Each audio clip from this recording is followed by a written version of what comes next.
Good morning, everyone. Welcome to the South Carolina State Library and our webinar on understanding the foundation tax returns. This is a basic introduction to the wonderful world of IRS tax returns for foundation and learning how to use them to find grants for your nonprofit organization. Coming to you live from the South Carolina State Library. Let me get up here. We're in downtown Columbia. For those of you that are here in Columbia, you're welcome to come visit us. We are at the corner of Senate and Bull. We are open to the public, and for those of you who are not familiar with the State Library, we are a state agency. Our primary purpose is to serve the public libraries in South Carolina. So all the state and federal funding that goes to public libraries comes through us. We also provide a lot of programming information to them. We help them with, if you've used any of the DISCUS databases, we're the agency that manages that program. But one of the resources that we also have here is our grants research collection. And so you can come to the State Library to research grants for your nonprofit organization. But there are some other sources that we have that would be also useful. I'm your presenter. I am Dawn Mullen. I'm a reference librarian here at the State Library, but I am also the supervisor of our grants research collection. I got my email listed there. You can also find it on our website. The grants collection we have here at the State Library is primarily grants for nonprofit organizations, and it's open to the public. Anybody can come in and use it. A little bit of information about our session. This recording will be posted to our State Library's YouTube channel. So once it's been processed, we'll be sticking it up there, and I'll have a link to it from our website as well. You can post questions at any time. If possible, I'll try to get to them within the session. If not, I'll try to answer them at the end of the session. We've also got some more training opportunities you can find on our State Library website.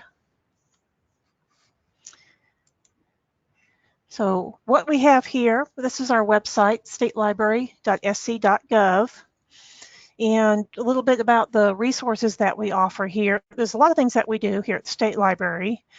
We do offer the talking book services. That's for anybody in South Carolina that can't read regular print. They can have books. I keep calling them books on tape, but they're now books on these cute little electronic cassettes. It's a service for anybody in South Carolina that can't read regular print. It can be mailed out to them. They mail it back. There's no charge. It's a free service. So if in any of your nonprofits you serve people that may have some sort of visual disability or other disability that prevents them from reading regular books, you might want to remind them to take a look at what we have here, because it's a wonderful free service. The collections that we have here at the State Library, we have two primary collections. We have collections of South Carolina state agency documents, and we've got South Carolina history. And anybody is welcome to come into the library and research that. A lot of people that come in to do research on things like the history of education in South Carolina. We've got the complete run of the state agency annual reports for Department of Education. And some of those older reports are very interesting reading. But one of the other collections that we have, like I said, is the collection for grants research. So click on the Programs and Services tab, and you'll see there's also a link for getting a library card. Now, a lot of our state documents collection can't be checked out, but we have books that can be checked out, especially in the South Carolina history collection.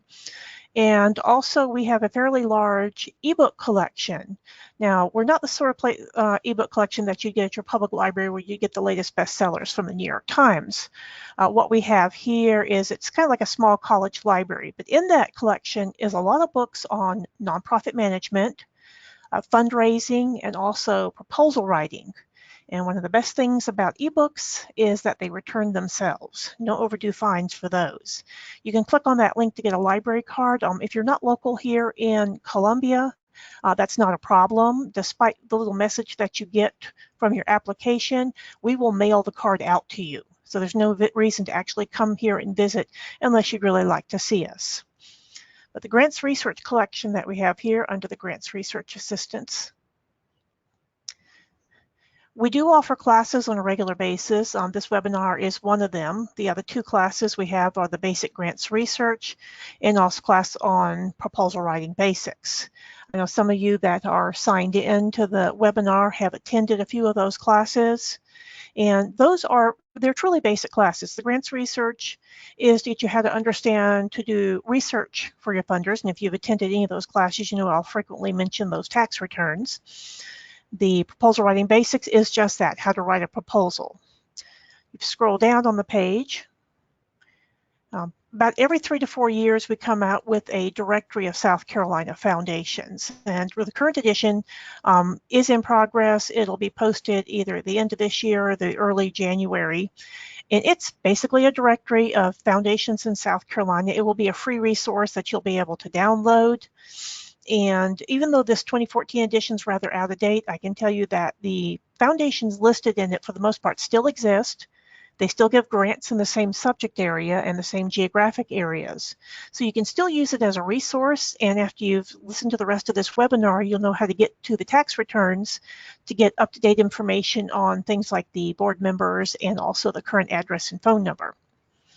The best resource, of course, for looking for grants for your nonprofit organization is the Foundation Directory Online database. And that database is available only here at the state library. There's a few other grants collections around the state. You can scroll down to the bottom of the page and see those. And that database will let you research the grants by subject area, by where they give, by what they give for, how much they give. You can basically create your own little custom directory of foundations. The limitation to that database is that for some foundations that don't have websites, just like they're basically the only resource that they have for creating those profiles is the tax return, and they don't include all the information. So it's still worthwhile to learn how to use those tax returns. So why would you even need to do research on a foundation? If you're looking for a grant for your nonprofit organization, blindly sending out proposals to every foundation you can find is really a waste of time and money. Again, those vast majority of foundations only fund certain geographic regions, certain subject areas. So if you are sending out a proposal to a foundation that only gives in Texas, you've just wasted a lot of time and energy and money with the postage to send that to them. If the proposal for a project doesn't meet the guidelines of the foundation, they're not going to even bother to send it back. They'll just trash it. So waste of time. When you're researching potential funders for your organization, really the best guide to what type of projects a foundation will fund is what they funded in the past. And it's like, well, I'll just go to the foundation's website and take a look at their guidelines. Well, that's nice if the foundation has a website, but over the 100,000 or so foundations that are in the US, less than 20% of them have websites. And that includes even some very large foundations that you would think would have enough money to support a website, and they don't usually bother. So that means that for that 80% of foundations out there, over 80,000 foundations, the only source of information is coming from that tax return. The Foundation Directory Online database, a lot of the profiles of the foundations that appear in there, the sole source of information is the tax return. So we're like, well, I can just visit the Foundation Directory Online and get the information. Well, the limitation to the Foundation Directory Online is that you have to come here to the library to actually use it. It's not available remotely. If you're elsewhere in the state, of course, you can take a look and see what other collections are available, what other libraries offer that.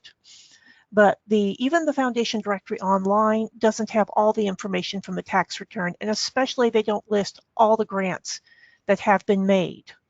And so that tax return is going to be the best resource for that. The thing to remember about the tax returns for foundations file the 990 PF tax return. That PF stands for Private Foundation. 990 PF tax returns are public information.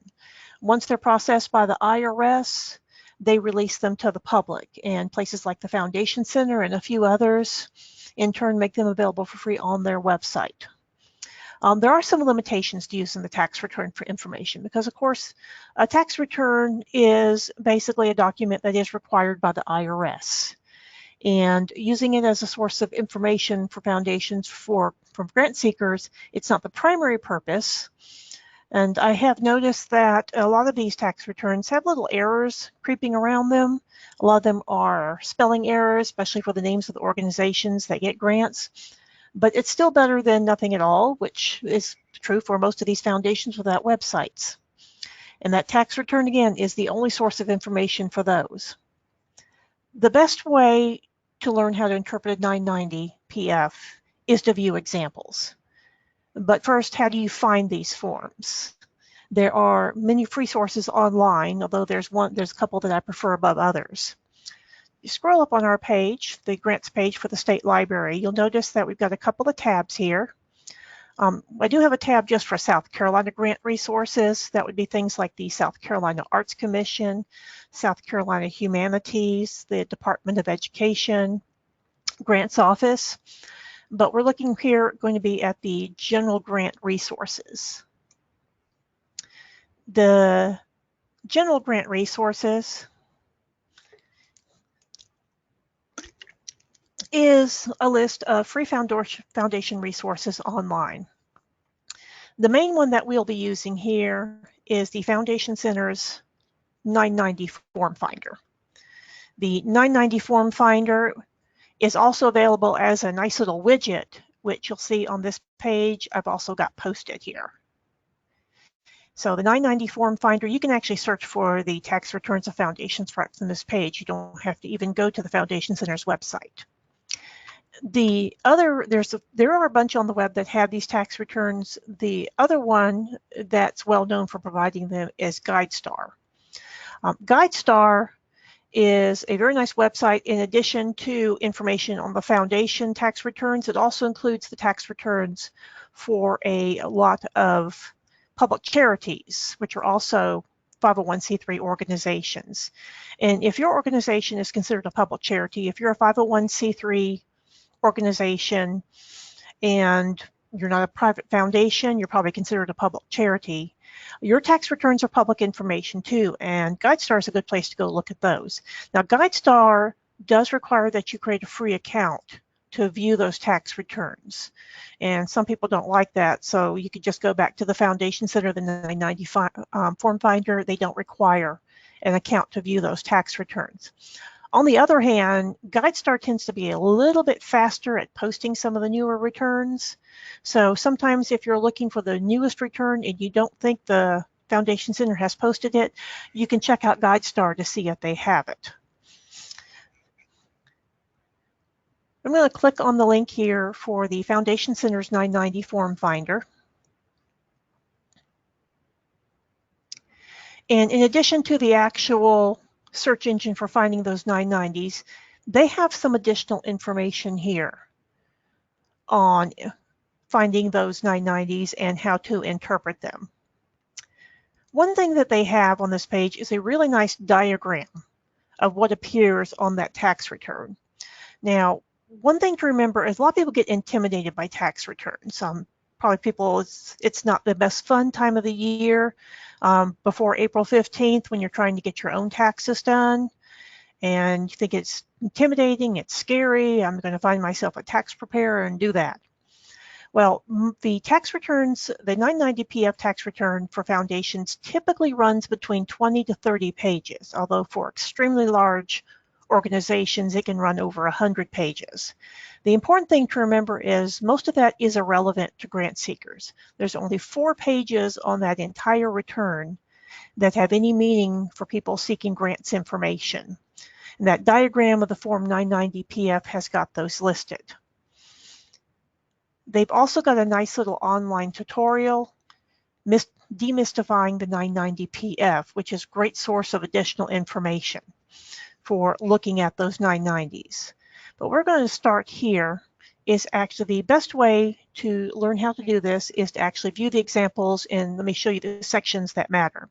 And I'm going to profile 3 South Carolina foundations of various sizes that don't have websites. And so the only resource would either be the profile that you find in the Foundation Directory Online database or in their tax return. So we're going to start the search over here in the 990 Finder box. Now you'll see that you can search both the 990s, that would be for the public charities like your own nonprofit organization, or the 990 PF, which is the private foundation return. So we're going to restrict it to the private foundation return. Now, one thing I want to point out about this search is that people are totally spoiled by Google. Google is a wonderful search engine, and it's become my de facto place to go when I want to know how to spell a word, because it has this wonderful resource where if you spell something wrong, it pops up with a little result that says, "Did you mean?" It's a great way to find out how to spell a word. But the 990 Finder has no spell check. So we're going to look for the Arkwright Foundation in South Carolina. It's based up in Spartanburg. And let's say that I've only heard of it. I don't know how it's spelled. So let's just do a nice phonetic spelling. Arkwright. Well, looks right. And just click on the search button. And remember, no spell check. You type it in. Total results, 0. So that means we need to search again. And if you don't get the result the first time, it could be that you're doing a spelling mistake, so try playing around with the spelling. And sometimes you have to actually go to some other resources. Sometimes you can try Googling the name to see if you can come up with the correct spelling. But a lot of private foundations are family foundations, and it's not always easy to figure out how their name is spelled. Do remember that you can always contact me here at the State Library. I can usually figure out which foundation you're referring to. And it's also possible that a foundation that existed years ago is no longer in existence. It may have closed down. So that's a possibility as well. So let's spell Arkwright correct. And there I go again. Arkwright. And you'll see that you've also got an option for restricting your search by state.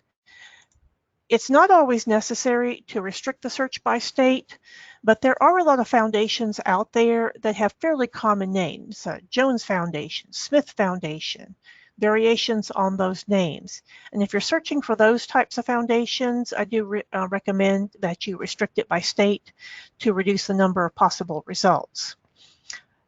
You'll see that it's also got some more search options. These advanced search options, you can actually restrict your search to zip code. So let's see, I want to find out all the foundations that are headquartered in downtown Columbia, which would be 29201. Use that with caution, because depending on where you are, zip codes can cover a huge geographic area. Most rural areas, a zip code can sometimes cover an entire county. But in the case of a city like Columbia, that zip code can be just a few blocks wide. So use that a little cautiously. Now, the EIN, that's basically the employee identification number. That's kind of your Social Security number for businesses and nonprofits. And you can also search by that. You can also limit your search to a particular fiscal year. Let's say I want to find a list of foundations in South Carolina that have published their 2017 tax return. So you don't have to search by actually an organization name. You can actually create a list. But we're looking for the Arkwright Foundation, so let's go ahead and click on the search button. And it thinks for a while, and it comes up with a result of 3. So what the 990 Finder will do is give you free access to the most recent 3 sets of returns. In this case, 2016, 2015, and 2014. Now you're like, well, it's 2018. Shouldn't they at least have the 2017 return posted? Well, for foundations that file on a calendar year, so their fiscal year ends in December, that means that they have 5 months to file from the end of that year. So a foundation whose fiscal year ends in December 2017, they would be filing their 2017 tax return in May of 2018. So May of 2018, the IRS will receive the return. They'll spend several months processing it, they'll digitize it, and then they'll make it available to organizations like the Foundation Center or GuideStar, who then have to do additional processing to stick it in their database. They have to index it. All that takes time. It's getting towards the end of October 2018. I suspect about the next month, a 2017 return should pop up here for the Arkwright Foundation. But for right now, the 2016 is all we have, and that is the problem that you're going to run into with both the tax returns that you find online or the information available in the Foundation Directory Online's profiles. The information is always going to be out of date, except for those few foundations that keep up-to-date websites. The information for these foundations is always going to run a year to 2 years behind, and that's just a limitation you'll have to accept. If you click on this link, it will bring up a PDF file with a copy of the tax return. I've already got it loaded up here, but something to remember, the way that it presents that PDF will depend on your browser. I'm using Firefox for this particular presentation, and in Firefox, you can either set the PDF to either appear within the browser and another tab, or you can have it set to open separately in whatever your PDF software is. Typically, that would be Adobe Reader. That's your choice. If you're in Google Chrome by default will download those PDFs. You can also have it view within the browser. Those are the settings. You can go into those settings and actually change that, and that's just your preference. But I've already got the tax return up here, so I'm just going to jump right over to the tax return for the Arkwright Foundation. Looks impressive, doesn't it? Probably gives you flashbacks to April when you were trying to get your tax return done and sent off to the IRS. Although for the most part, a lot of people now file their tax returns online, which unfortunately, the vast majority of foundations are still filing their tax returns in paper and mailing them to the IRS. One of the goals the IRS Nonprofit Division has posted for the next few years is to increase the percentage of electronic returns from 501c3 organizations. And I've even seen a few of these returns for private foundations that are still handwritten. So talk about living in the 19th century for some of these. The first thing that you look at on this tax return is, again, I mentioned there's only 4 pages of this entire tax return. This is about a 23-page tax return. And out of those 23 pages, only 4 of them will matter to you as a grant seeker. And I've already gone through and highlighted the sections that are of interest. I'm going to cover those and why they're important to you as a grant seeker. So the number one thing, of course, is what tax year is it? Now, it does have a line here for calendar year 2016. This is where they would specify if they have something other than a calendar year. If they don't have a calendar year, the next most common fiscal year for foundations is July through June. So this is a tax return for the entire year, January through December 2016. This page is one of the pages that matter. It's got the all-important name, address, phone number, and also the EIN number. And you can see that this foundation is based in Spartanburg. Now, I want to mention something about that telephone number. Now, seeing that telephone number there makes you think, oh, I'll just pick up the phone, call the foundation, and get all the information I need. For many smaller foundations, especially foundations that don't have websites, that phone number is actually the number to the accountant or tax firm that prepared the tax return. And so what you'll end up getting is the phone number for the bookkeeper that doesn't know anything about the grants that are offered by the foundation. There is a section later on in the return where you'll see the correct phone number for contact, or if there is actually a phone number for contact at all. The next section that matters is the assets. So assets at the end of the year. So that's almost $15 million in assets. And again, this is $15 million in assets at the end of 2016. Why is it important to know the amount of assets a foundation has? Foundations come in all sizes. Some of the smaller foundations have assets of less than $100,000. The IRS requires private foundations to give out 5% of their assets every year as grants. Now that can be averaged over a period of several years. So one year they can give out 10%, the next year they don't have to give out anything. But this is where you would need to look to see if the foundation is large enough to provide the type of grant that you need. If you're just needing a small grant for, say, you're running a small little literacy program and you need a few $1,000s to purchase materials, you can probably look at some of the smaller foundations. If you're doing a renovation project, you're trying to create a new community center for your area, that's a lot of money. And so you're going to need to look at larger foundations that can provide larger grants. And the first way to look at that is how large they are. Going down the page slightly, you'll see the next section that's of interest, and that's line 25 down here on the page. And it's how much they paid out in grants during that fiscal year. So you can see the Arkwright Foundation, it gave away almost $750,000 in grants during 2016. That is a lot of grant money.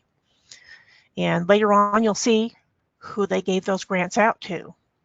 Now, one thing that you'll have to get used to when you're looking at these tax returns is that you're going to be doing a lot of scrolling because it's 23-page tax return, only 4 pages matter. You're going to have to jump through it to get to the sections that matter. The next section, just a brief little, this is just a little FYI.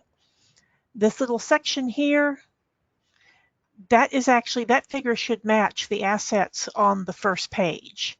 One of those little typos I mentioned is that sometimes that figure doesn't match, and I've discovered they've done the math wrong.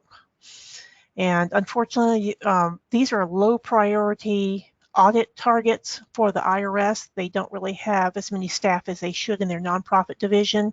So I find little errors like that, unfortunately, rather often. But that was just a little FYI. But what we're scrolling down to see is I mentioned that, how do you find out if that phone number is the phone number to the accountant or the phone number to contact the information about the foundation? Part 7A, this is where it would list whether or not there's a website. In this case, there's no website listed. And one thing the IRS really wants to know is who's keeping the books, who's doing the bookkeeping for this foundation. And it has a name and address there. And you'll notice that that phone number is the same phone number that appeared on the first page. So right there, that tells you that's the bookkeeper's phone number. So they're probably not going to be able to tell you anything that you would need to know about the foundation. So doing more scrolling, you come to one of the sections that will directly impact your ability to find out about grants. And this would be Part 8, the information about officers, directors, trustees, managers. And this is another section where I really wish the IRS would pay more attention and have these organizations fill out these things in more detail. Some larger foundations, there's so many listings here, they have to put them in a separate supplementary section. In this case, there's only 2 people listed, the chairman and the vice chair. Now, one thing to look at when you're looking at the list of officers, the board members, trustees that appear here is where they're located. You see this foundation is based in Spartanburg, and you see that both of these officers, in this case the board members, are also based in Spartanburg. And right there that gives you a hint is that they're really interested in Spartanburg, and a lot of their giving will be in Spartanburg. So if you are a Charleston organization, this is telling you that probably not going to be a resource for your Charleston organization or programs that you're running in Charleston. The other thing is you might recognize some of these names. Let's say you are located in Spartanburg, and you're like, oh, Mr. Montgomery is my great uncle. Well, that sounds great. He might be able to give you some information. One of the biggest myths about getting a grant from a foundation is that knowing somebody in the foundation will get you that grant.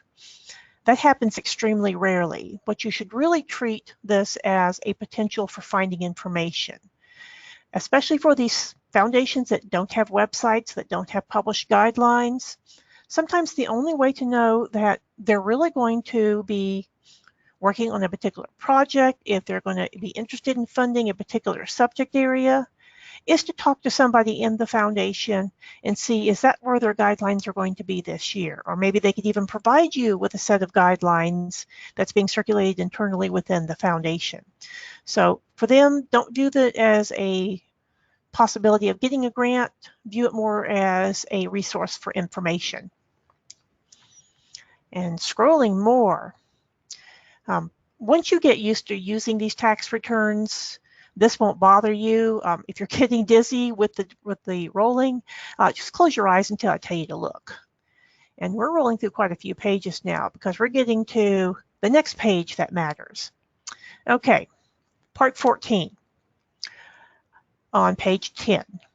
Part 14, this is something I want to mention because if you see this section is filled out, it right away will tell you that this is probably not going to be a good resource for your own program that you're trying to fund.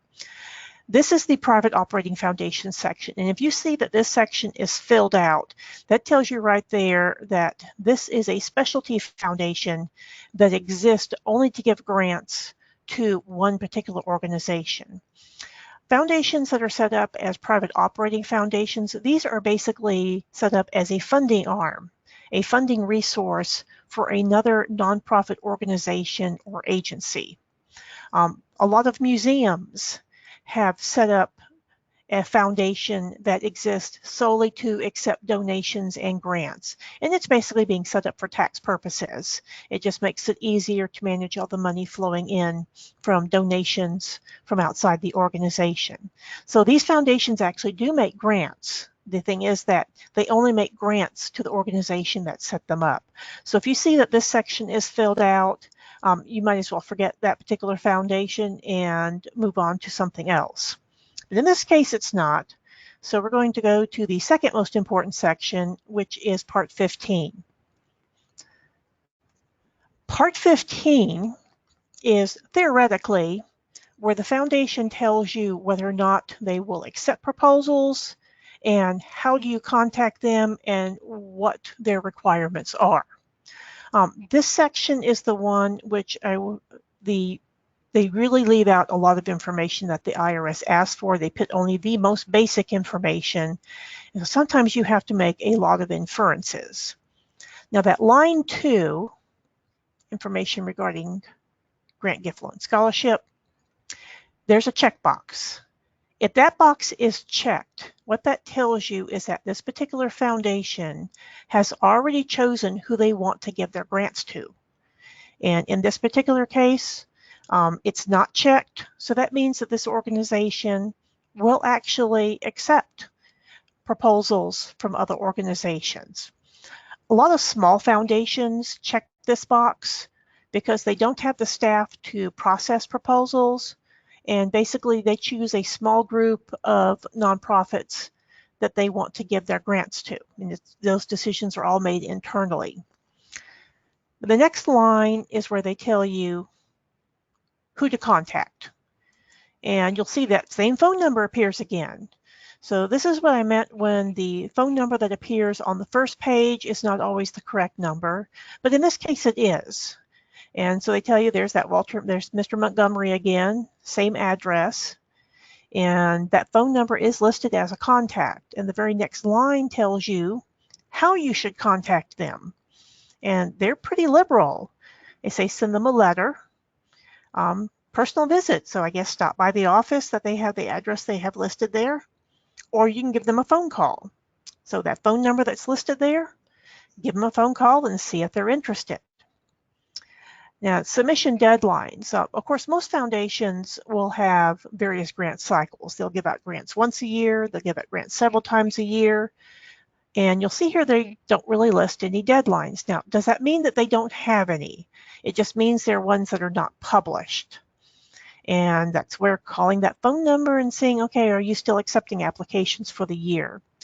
Small family foundations typically will only have one grant cycle per year. And the unfortunate thing is if you happen to miss it, you have to wait a whole another year. This is one of those cases I would actually contact them to see if they really actually do have some deadlines. Restrictions. What the IRS would prefer the organization to do is to actually put details here about where they give their grants, what they give it for, any special type of instructions. In this case, they just basically say must be a charitable organization. Well, that actually goes without saying because the IRS actually requires foundations to give their grants to charitable organizations. And if they don't give it to a charitable organization, the foundation actually has to pay tax on that money, which of course is what they don't want to do. So it would be more helpful if the foundation filled this out in more detail, but at the very least, this gives you a basic guideline. Now, the very most important part of the tax return, the reason that you're here at all, is Part 15, Line 3. This is a list of all the grants they gave during the year. Now, for larger foundations like ArtRight, there is just enough information on this page. There's not enough room on this page to put them all. So typically, it will be attached as a schedule. And you see, Gore, there's all those grants that they gave out. Over $700,000 in grants. So that's going to be a lot of money. There's going to be a long list of the recipients. And the key now is, where is that schedule? That 23-page return, the most common place for that schedule to be attached is at the very end of the document. So sometimes you can actually skip to the end and work your way backwards. The other option would be just to keep right on scrolling and see if you can find it. And you go through all these sections again. All these sections that you're seeing here, this is all information. This is just all information for the IRS. The IRS is interested in how the foundation has got its money invested, what the returns on the investment is, what the interest income that they got. This is all how the IRS determines whether or not the foundation is fulfilling its charitable purpose and maintaining its tax-exempt status. That doesn't matter to you as a grant seeker. So scrolling. And it's all the information for the IRS. And then finally, here we go. What we've got here is basically what looks like a list that was kind of stuck on almost as an afterthought for this particular foundation. And all the IRS requires from a foundation is to list the name of the organization, what the grant was for, and the total amount of the grant. And it looks like the Arkwright Foundation took that to heart and only listed the minimum information. Some foundations will actually try to be a little bit more transparent as to what their grants are for. So in addition to listing the name of the organization, they'll give the organization's address. They'll give a little bit more information as to what the grant was actually for. The grant is typically for a program that organization is running. And some foundations will actually give that information here. Here they're just giving a totally basic definition, like this first one, Adult Learning Center, it's for educational support. It doesn't really tell you what they're using it for. It's probably a program. And it's not very much. The amount's $500. Now, one of the problems with not having the address of the organization, again, I mentioned that the best way to tell if a foundation is a good match for your own organization's programs is the types of grants they've given before and where they've given those grants. And if you don't have the address of these organizations, you're kind of left guessing as to where they are. So let's take a look at these. Now, some of these, like American Red Cross, well, is that the local Spartanburg chapter of the Red Cross? Is it the South Carolina chapter of the Red Cross, or is it the national headquarters of the Red Cross? You really don't know. But it does give you the idea that this medical support, they do, either disaster support, medical support, they do give some funding for that. Now, if you take a look at this list, you'll see that the name Spartanburg is popping up quite a bit. So what that can tell you right there is that a lot of the funding that's going for these organizations, a lot of these organizations are probably based in the greater Spartanburg area, or at least the upstate. And one trick to figuring out where these organizations are located is to actually take the name of the organization that they gave the grant to and stick it in Google and see if you get any results from that. And so Bethlehem Center, you stick it into Google.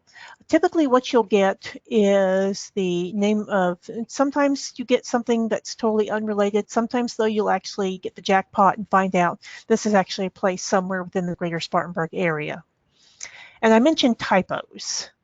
And in this case, I've seen Spartanburg misspelled several times. And then, of course, there's this classic Ducks '(S) Unlimited. Last time I looked, Ducks Unlimited does not have an apostrophe. So these little typos again, remember, whoever's typing this in at the tax preparation firm, they're probably not familiar with any of these organizations, and they're typing in as fast as they can. And so you come up with these little errors. And so keeping going, you see there's a lot of them. And then you come across like Harvard Business School. What the heck did they give a $1,000 grant to Harvard Business School? They're probably not giving it as a general grant. I strongly suspect that this was for a scholarship they may have offered from a student from Spartanburg, but the limitation is you really can't tell. And without that website to list the details, again, but what it does tell you is in general is that they support educational programs. And going and looking at other stuff that they have listed here, there's quite a few. This is 4 pages so far.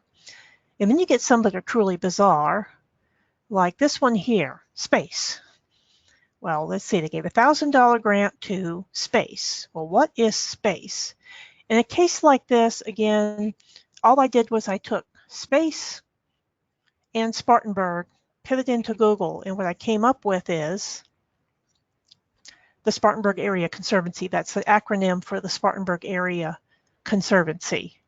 And so it tells you right there, they are interested in land conservation, and it looks like a lot of the grants they're giving for that are going to be in the local area. Yeah, and here there's one of those Spartanburgs that's misspelled.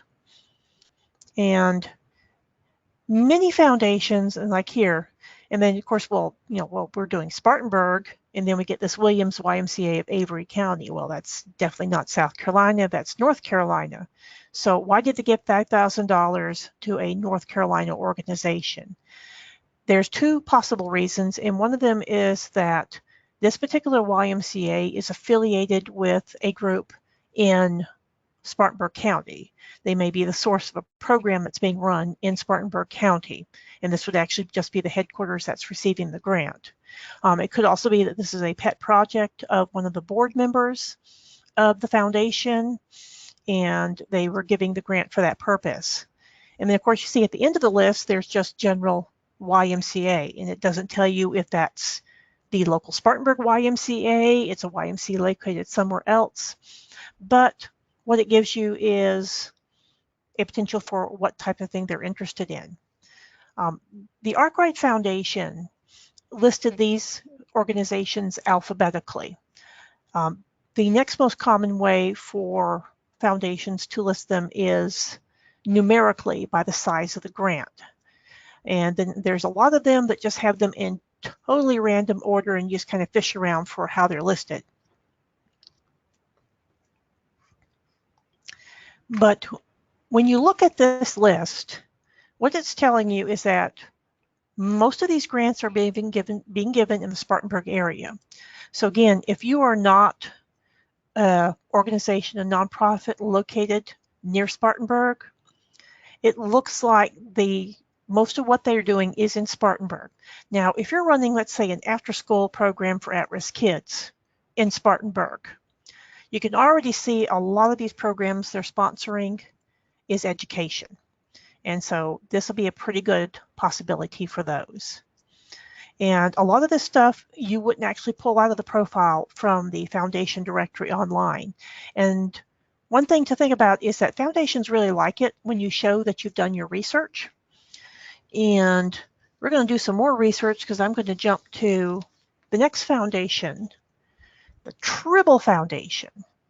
So let's go back to that 990 Finder and click on Search again. We're going to search on Tribble and restrict it to South Carolina and search. The Tribble Foundation is a small foundation located in South Carolina. And you see there's also another one that has Tribble listed on it. But what we're interested here is the Tribble Foundation. And you'll see here that it says it's 2017. I call it a small foundation, but it's still got a lot more money than some other organizations. So again, you'd click on that link to bring up the PDF. And I've already got it listed right up here. So let's jump over to that. And the first thing said, well, when you looked it up on the 990 Finder, it said 2017. Now, all of a sudden, we've got 2016 here. This is one of those foundations that runs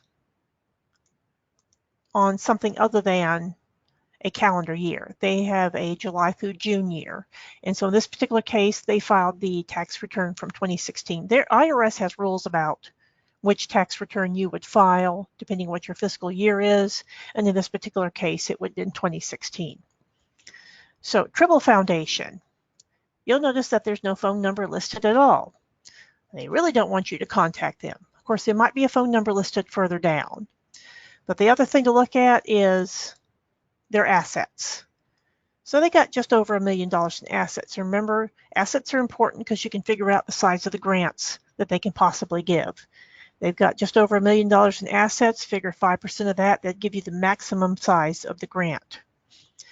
And scrolling down, you'll see that in that last fiscal year, they gave out about $54,000. Not too bad for a smaller foundation. So scrolling again, we're going to take a look at that 7A section to see if they might mention a website. And they do not. They do have a phone number here, but again, this phone number is likely the number to the accountant, so they would not be able to provide you with any information on potential grants that might be offered. So scrolling more, and you'll get very used to scrolling. There's a few more people listed here. Okay, this is part 8, information about the officers, and there are 3 trustees listed here. And notice that all 3 of those trustees are based in Seneca, which is where the foundation is based. So right there, that gives you a hint that this foundation, for the most part, probably is concentrated on that local area. But we can keep on looking. We can actually go and take a look at the grants that have been given and see if the same thing is true. So scrolling again,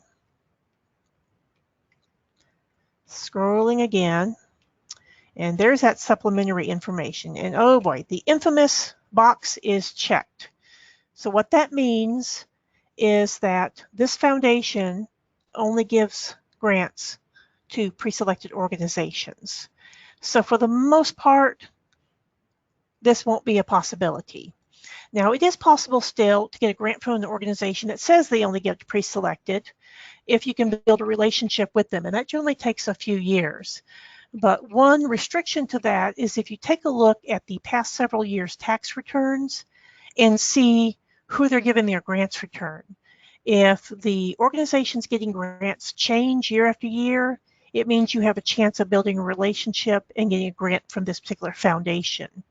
If you look back at those 3 available tax returns and you see that each year they're giving the grant to the same organization, that means that they pretty much have set who they're giving their grants to, and it would be a waste of time to try to actually get a grant from them.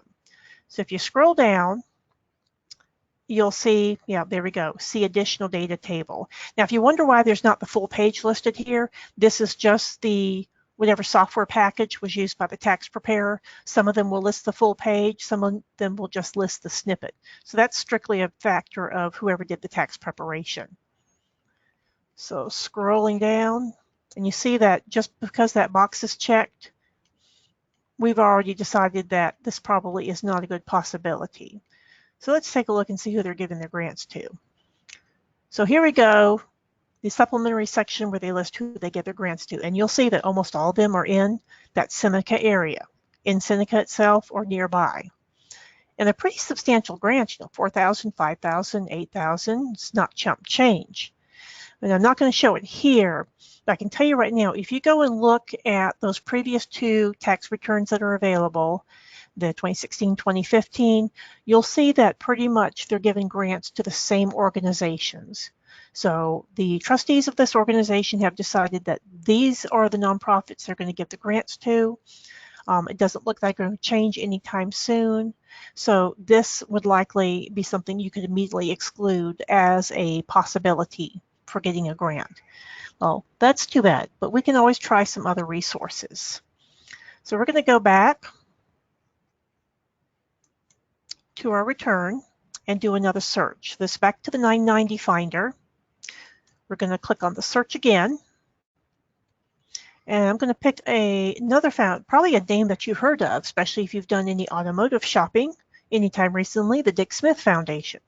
And yes, that is the Dick Smith that owns all those dealerships. And do the 990 and restrict it to South Carolina and search.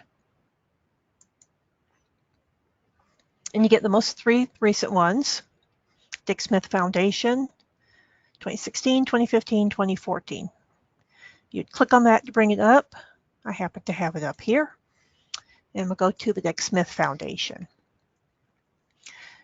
So again, this is another one of those, suddenly it's changed to a 2015. They also have a fiscal year that runs July through June. So they have the address there. They're right here in Columbia, South Carolina. It does have a phone number listed. And you're like, well, they're pretty, but then you look at the assets and you're like, that's a tiny little foundation, you know, not even $100,000. Well, they give out some grants. So let's go down, take a look and see how much they gave in grants. So you scroll down to line 25 and you're like, well, what's going on here? They gave out more grants than they had assets. So what's going on with this?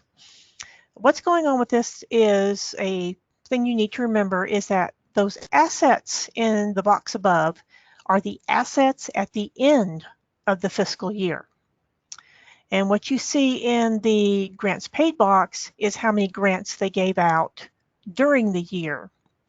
This is, most foundations have a fund that is invested. So they will have an endowment that's invested in the stock market, and they make grants depending on what the returns on that investment have been. The Dick Smith, it's owned by the Dick Smith Automotive Group. This is basically a company-based foundation. And in many company-based foundations, what they do is if they have a good year, they make a lot of money, they'll actually transfer some of that revenue to the foundation. And that basically gives them a tax write-off. But it means that you get this very unusual ratio between the grants they give and the actual assets that are in the foundation. So the amount of assets is not always an indicator of what type of grants they give, which is another good reason to take a look at what you see here on the tax returns. So scrolling again, scrolling, we're going to look at that section 7A. And again, that you see that there is no website. It does have a phone number, but it looks like it's the phone number to the accountant's office. So we're going to scroll and take a look at the officers. And I see an awful lot of Smiths. This is definitely, you say, well, this might be a company-based foundation, but it's definitely being run by the family. And they're based here in Columbia. That's where the headquarters of the group is. So you're still a little unsure about exactly where they're going to give their grants. So we need to take a look at who they're giving their grants to. So scrolling again, going down to the page where they list the supplementary information. Okay, that phone number that they have listed is actually the phone number to contact them at. And this has very limited information here. How should you apply to them? Well, they don't tell you. Are there any submission deadlines? Well, we don't know that either. Any restrictions? Well, they kind of just left that out. The IRS unfortunately lets a lot of foundations get away with this, even if they do have submission deadlines and if there are restrictions. So what we have to do is head to the next page, in this case, the additional data table, and let's see what type of grants they've given. So let's pop down the page. And there we go. Well, this is kind of all over the place. Okay, Greenville, Anderson, Massachusetts, Florida, Columbia, Clemson. You'll see that they're giving a lot of scholarships. And some of these foundations that are company-based provide scholarships to children of employees. And I'm not sure if that's the case here, but it is a possibility. You'll see that they give a lot of faith-based type grants to faith-based organizations. And so some of these, there's Clemson, there's another scholarship. Now, notice that Clemson there's two ways that this works. They are either providing the money to Clemson to sponsor a scholarship program at the school, or there is a specific student that has received a scholarship. But foundations can't give grants to individuals, so that student will receive the scholarship, but it will run through the school. And so we got Texas, we got Columbia. So a lot of these organizations getting grants are here in South Carolina, but it's very broad-based. They don't seem to restrict it very much at all. A lot of faith-based programs. And so if you're a church running a program in your community here in South Carolina, I would say that this would be a possibility for looking for some funding for your organization. Let's say you're trying to run a mission, even overseas or here in the US.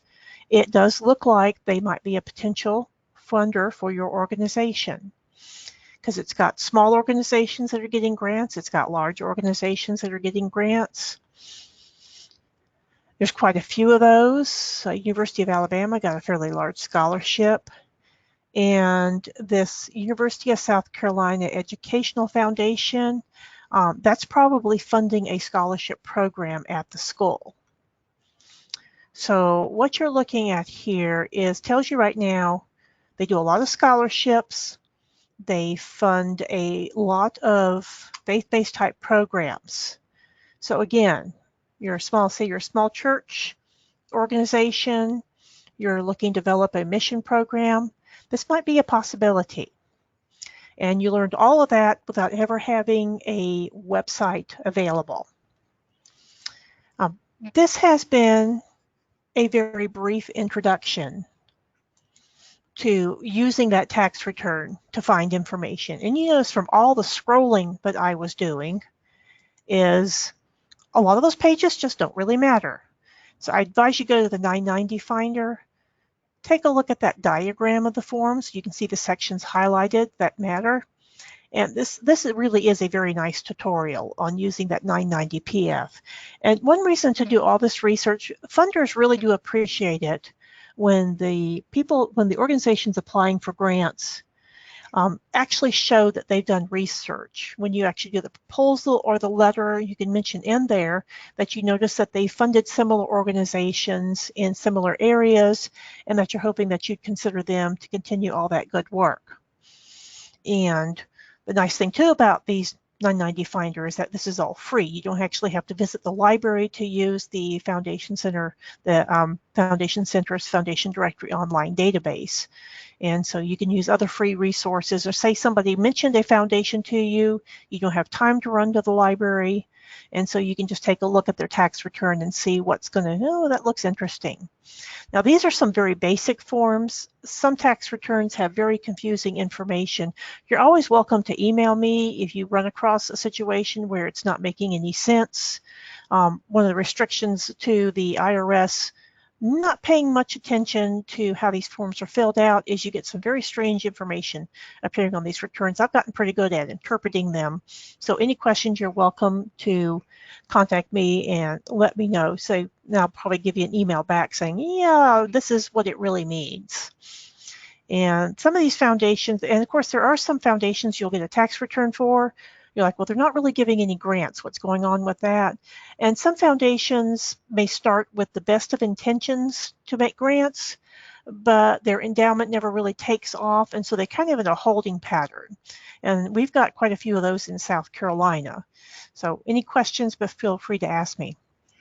Well, I hope this has helped you learn the basics of using those tax returns, and also to think of them as a resource.